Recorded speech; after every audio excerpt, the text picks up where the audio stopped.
सारे member of parliament यहाँ बैठे हैं। मैं आपसे ये कहना चाहता हूं कि आप इस मुगालते में मत रहिए कि इलेक्शन का रिजल्ट जो है वो बहुत सारी चीजें बदल देगा अगर आप बेदार नहीं होंगे तो। बहुत धूर्त लोगों से मुकाबला है। पिछली बार आपको याद होगा 2014 में जब प्राइम मिनिस्टर बने थे तो वो तस्वीर आप सब ने देखी होगी कि जब पहली बार वो पार्लियामेंट की सीढ़ियों पर पहुंचे थे पार्लियामेंट में इंटर करने के लिए, तो उन्होंने पार्लियामेंट की सीढ़ियों को सजदा किया था और उसकी खाक जो है वो अपने माथे से लगाई थी। और फिर 10 साल में यह हुआ कि पुरानी पार्लियामेंट ही बदल दी, नई पार्लियामेंट बना दी। इस बार जब वो पार्लियामेंट के अंदर गए हैं तो उन्होंने संविधान को अपने माथे से लगाया है। तो इस मुगालते में मत रहिए कि चीजें बहुत आसान हैं।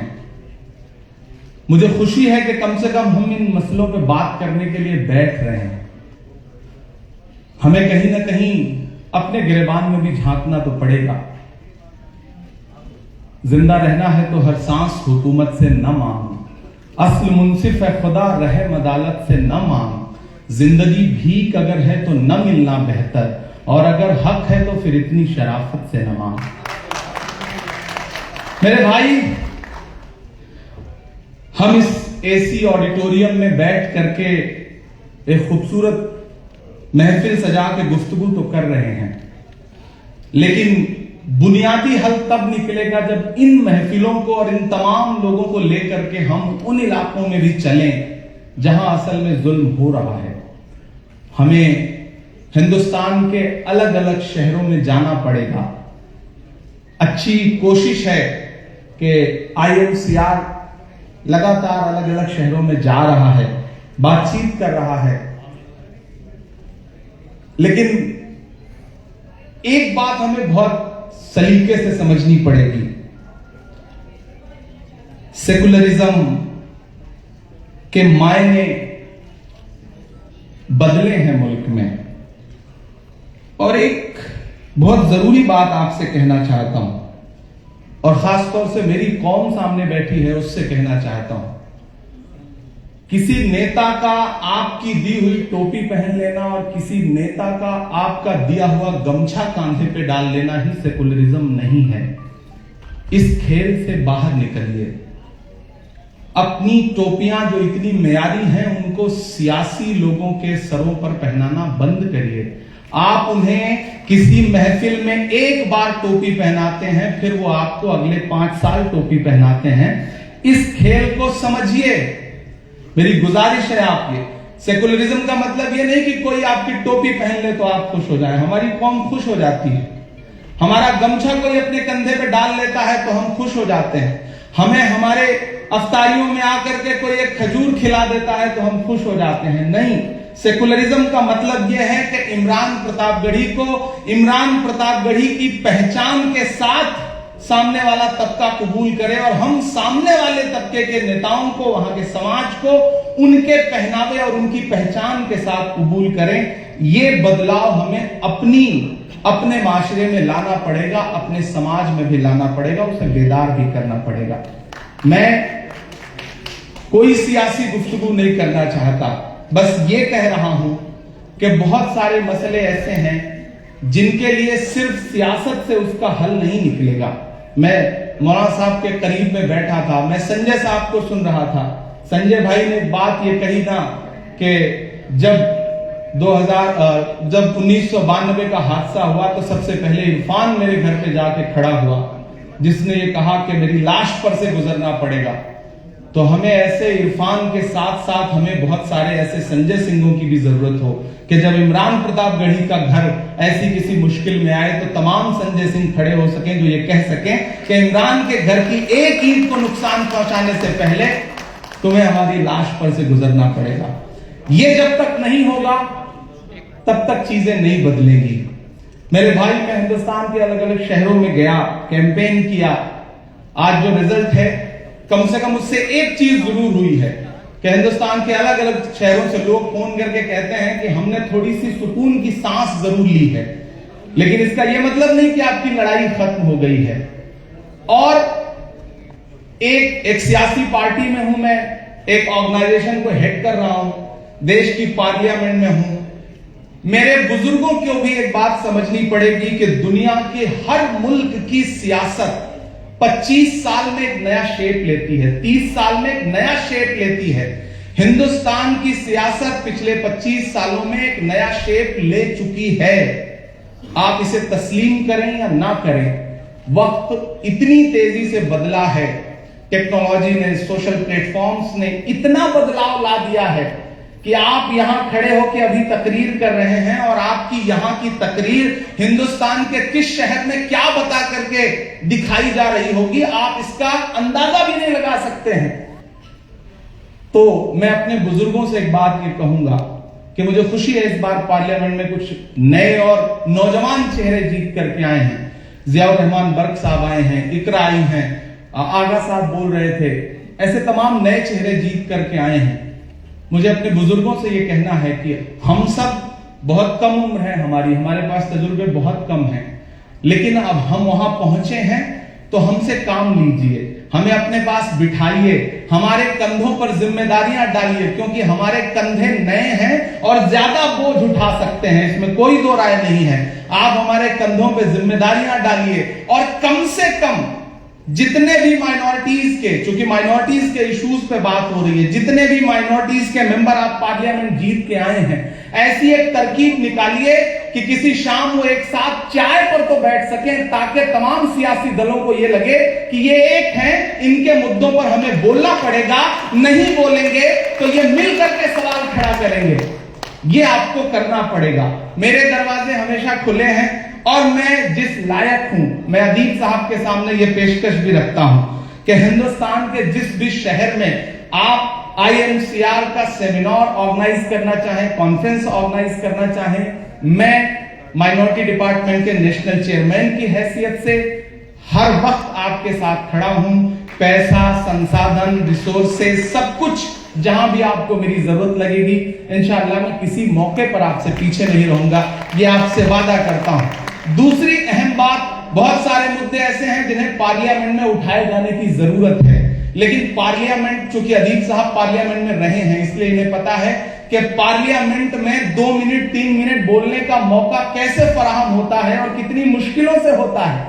ये जो नए लोग जीत करके आए हैं, अभी साल भर तो शायद देश आवाज भी न सुन पाए ओथ लेने के बाद, क्योंकि ऐसी तरकीब रहती है कि बहुत आसान नहीं होता बोल पाना।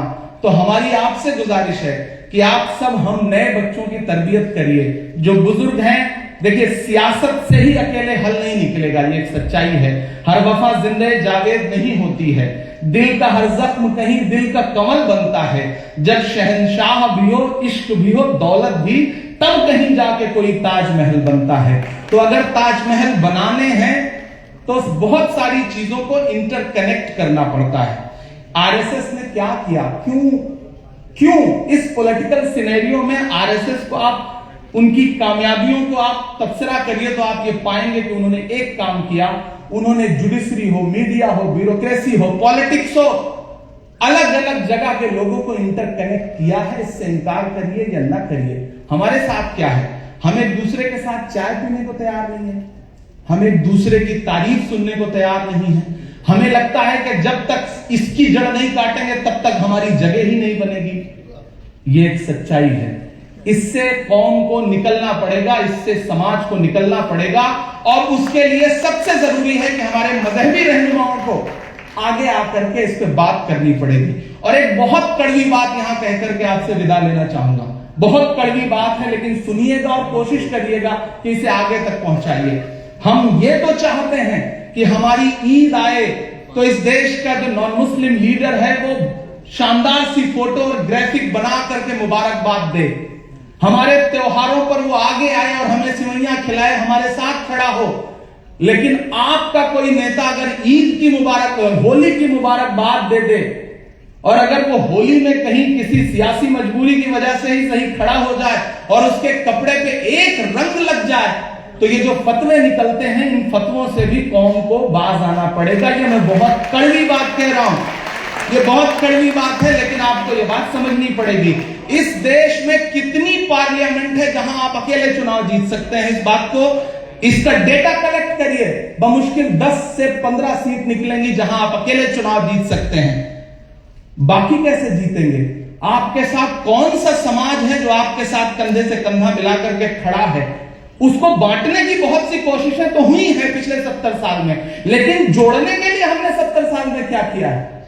आपको यह तो समझना पड़ेगा, इस पर बातचीत तो करनी पड़ेगी। नहीं करेंगे तो ऐसे ही महफिलें जुटाइए, लोग आएंगे, लंबी लंबी तकरीरें करेंगे, हासिल नहीं निकलेगा। ये बात मान लीजिए, मेरी उम्र बहुत कम है, लेकिन मैं इस उम्र में जितना मैंने जिंदगी को जिया है उस बुनियाद पर आपसे ये बात कह रहा हूं। बहुत सारी बातें ऐसे हैं जिन्हें बहुत सारे सियासी प्लेटफॉर्म से लोग नहीं बोल सकते, उसके लिए प्रेशर ग्रुप की जरूरत होती है।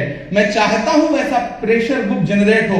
पिछले दिनों जब सुनहरी बाग का मस्जिद का मुद्दा खड़ा हुआ, मैं जावेद साहब यहां बैठे हैं, ये मेरे पास आए और उन्होंने कहा ये सिचुएशन है, मस्जिद ढहा दी जाएगी। मैंने कहा मेरा काम यह है कि मैं इस मुद्दे को पार्लियामेंट में उठाऊंगा, आपका काम यह है कि आप इसके लिए बेदारी करिए, लोगों को बेदार करिए। और तीसरी सबसे बड़ी जरूरत यह है कि एक ऐसा ग्रुप बनाइए, एक ऐसा सोशल ग्रुप बनाइए, एक ऐसा व्हाट्सएप ग्रुप बनाइए कि जब कभी सुनहरी बाग मस्जिद के सामने बुलडोजर खड़ा हो तो एक मैसेज पर 200 लोग वहां खड़े होने को तैयार हो। मैं पहला आदमी होऊंगा जो वहां खड़ा होने के लिए आपको मिलूंगा।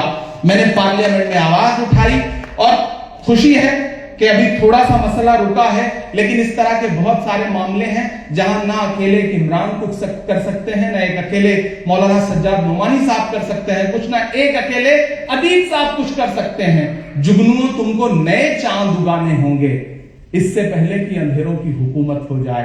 धूर्तों से मुकाबला है और धूर्तों से मुकाबला करने के लिए वो इतनी बेशर्मी के साथ सिस्टम का इस्तेमाल कर रहे हैं। मैं आखिरी एक बात बता के खत्म करता हूं कि कल हम पार्लियामेंट में राज्यसभा में खड़े होकर के नीट के खिलाफ प्रोटेस्ट कर रहे थे, वहां स्पीचेस चल रही थी। हमारी एक मेंबर ऑफ पार्लियामेंट फूलो देवी नेताम जो राज्यसभा की सांसद है छत्तीसगढ़ से, वो नारा लगाते लगाते बेहोश होकर गिर गई।